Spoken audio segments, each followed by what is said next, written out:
This video has been created to help you plan an argument for the purpose of writing a persuasive essay. Being a good writer is about using consistent structures, and you can't begin to write if you don't know what you're writing about.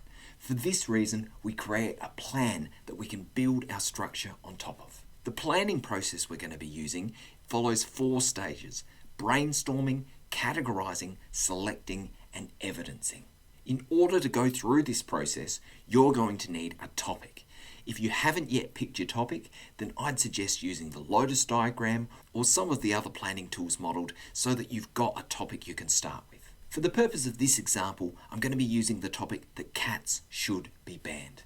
Now, while I've got a topic, I don't yet know whether I'm best talking for or against this point. So I'm going to go through a brainstorming process. The first thing I'm going to do is create 2 different lists: reasons for and reasons against. I'm going to set a time limit to see how many different reasons I can create within that time. This was the result of my brainstorming. I've created 2 different lists, one reasons that cats should be banned and one reason against the fact that cats should be banned.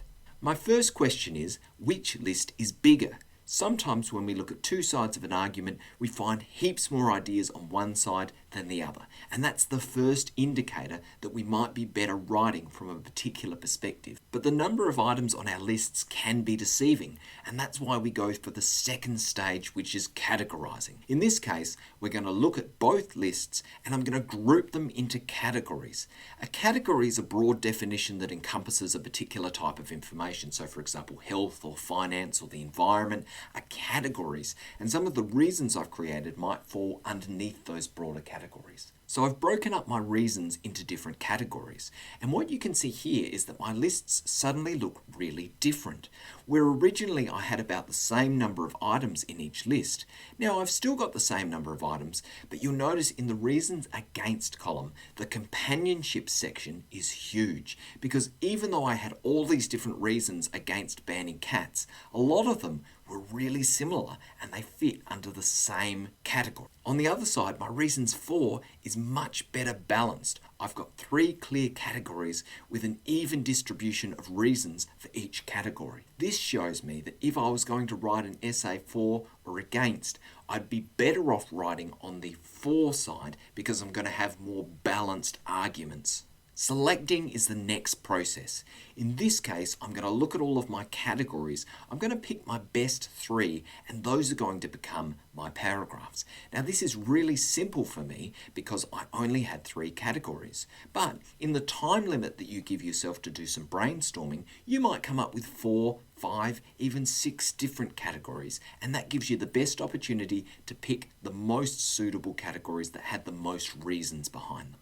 So now I'm planning my essay, and straight away I've got this sense that I can write 3 different paragraphs based on the categories that I came up with. Again, the reason the categories are important is because sometimes writing an entire paragraph about the fact that a cat is cuddly can be a bit taxing, whereas when I think about it from a category approach, I can look at it from lots of different perspectives. In looking at each paragraph, I want to be able to use different pieces of evidence in order to reinforce my overall point. My goal in this case is to choose 3 pieces of evidence to suit each category. Again, this is going to be easy for me because in my previous lists, I had 3 pieces of evidence under each category, which is why I chose to do my topic from this point of view. I've taken the reasons that I had connected to my original categories and have put them into each of the evidence boxes. Straight away, I'm getting this impression about what I'm going to be writing about within my essay.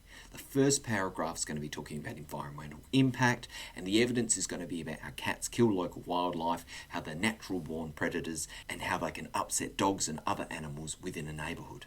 Once I've thought about which reasons are going to support each paragraph, now I'm going to choose a rhetorical technique from our list to reflect each piece of evidence. Within our persuasive unit, there are 10 different techniques, and in this case, I've got 9 opportunities to use different techniques.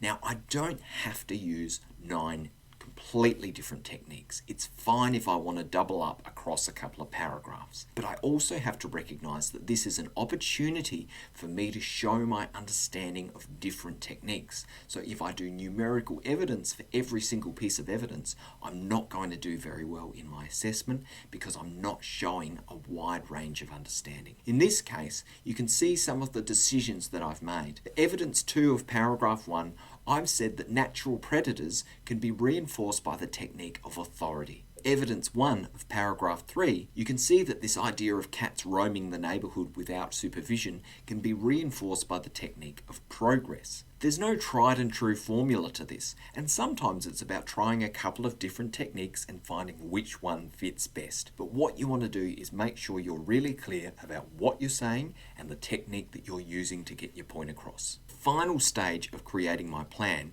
is then to create an example or a piece of evidence that's linked to the reason and the technique. I didn't want to overclutter my boxes here, so when you do yours, you should have the previous slide's information with this information, but this should give you a pretty good idea about what the final piece should look like. So I'd said in paragraph 1, evidence 1, I was going to talk about how cats kill native species, and I was going to use evidence and examples. You can see my evidence here, cats kill 160 to 270 million animals annually, and a quarter of them are birds. So there's a piece of numerical evidence I've used to support the reason that cats kill local wildlife. What I've done at this stage is I've created a map of what my essay is going to look like, what the techniques are I'm going to use, and what each paragraph is going to contain. Once I've got this information, I can use my paragraph structure to construct each paragraph and slot in each piece of information as I need it. As we mentioned at the beginning, you can't start writing until you've got a plan. So going through this process is going to ensure that you are clear and confident about what you are going to write about, and that you don't get halfway through an essay and then realize you've got nothing else to say.